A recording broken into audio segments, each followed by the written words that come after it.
You know, this entire 2-hour movie went by, and not once did either Will Smith, sing Just the Two of Us.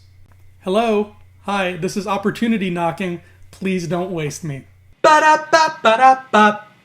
Hello, homies. Welcome to Thumb Together. My name is Andrew Fantasia, and today we're going to be talking about Gemini Man together. As usual, if you enjoy this video, please feel free to give it a thumbs up and give some love to that subscribe button as well. Gemini Man is Ang Lee's new movie, and it's Will Smith's new movie, and it's Will Smith's new movie. I said that twice because there's two Will Smiths in this movie. So what's the deal here? Why are there two Will Smiths on the poster, and why does one of them kind of look like the Fresh Prince of Bel-Air?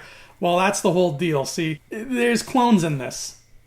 And that's not a spoiler to say that, because you kind of already get that in the trailer. This is basically like Arnold Schwarzenegger's The Sixth Day, but they went a step better than that, because in The Sixth Day, you didn't really get Arnold versus Arnold, which I don't know why they didn't do that, but regardless, you can tell I'm still mad about The Sixth Day. In this one, we actually do get Will Smith versus Will Smith.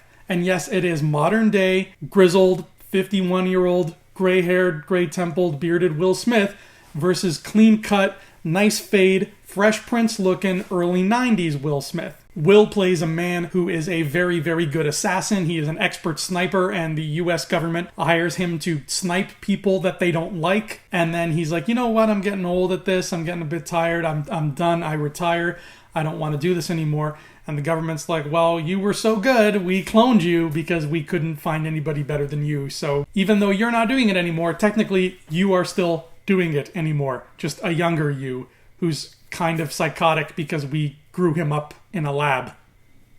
Surprise! So Will Smith teams up with Mary Elizabeth Winstead, and together they're kind of running around the globe, hiding from the US government because the US government wants to kill them, and dealing with Will's clone, who is younger and a bit more physically fit, so he does a lot of crazy karate and moves that the older Will can't really do. And that's the plot of Gemini Man. It's a very simple, I would even dare to say 90s-esque in its simplicity, action movie. And if hearing 90s-esque action movie turns you off, then don't watch Gemini Man, because that's exactly what you're getting. One thing I need to mention, did you know that Clive Owen and Benedict Wong are both in this movie? I didn't.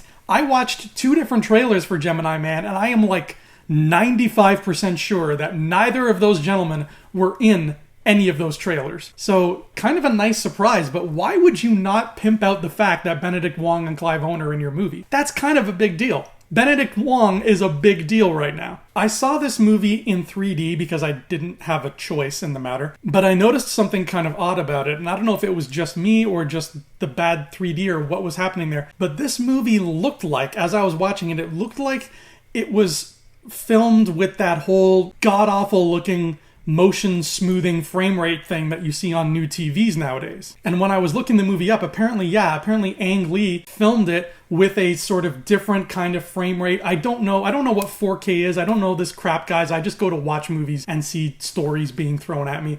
So when the technical crap gets in the way, I'm just like, please, no, I don't care. But if, like me, you are turned off by motion smoothing, get ready for 2 straight hours of motion smoothing. It's not pretty. Speaking of technology and things being not pretty, final big thing I want to touch on is young Will Smith.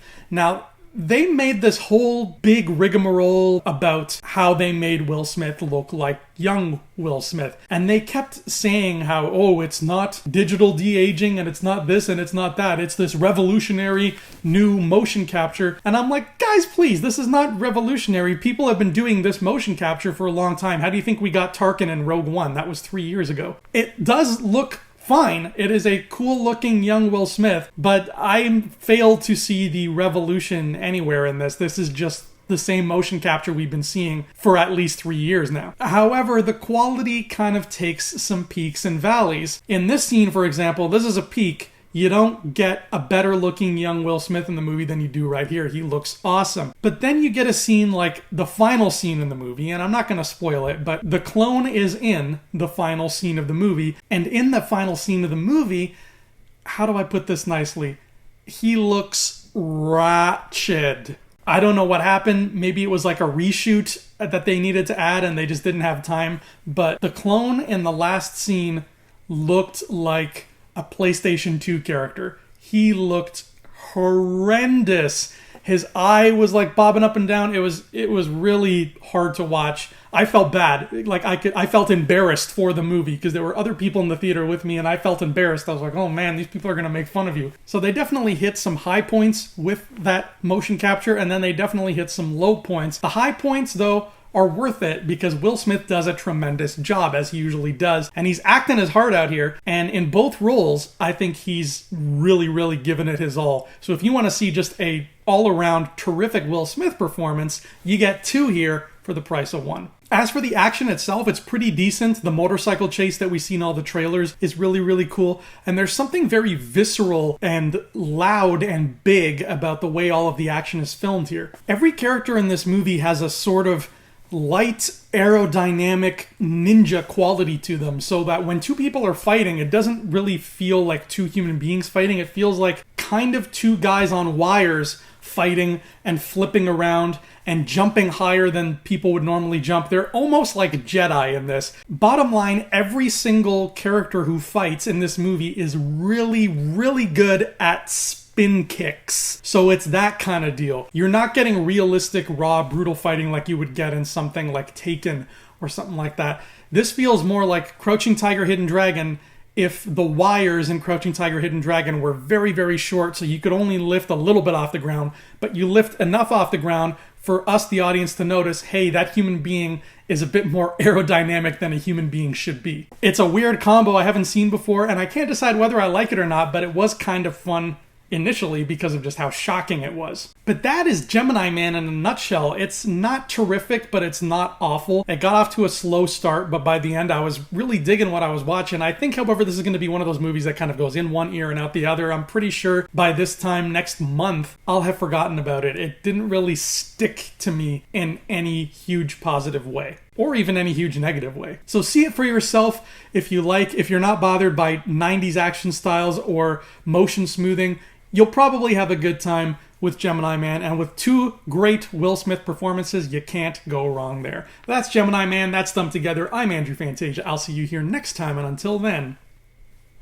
adios.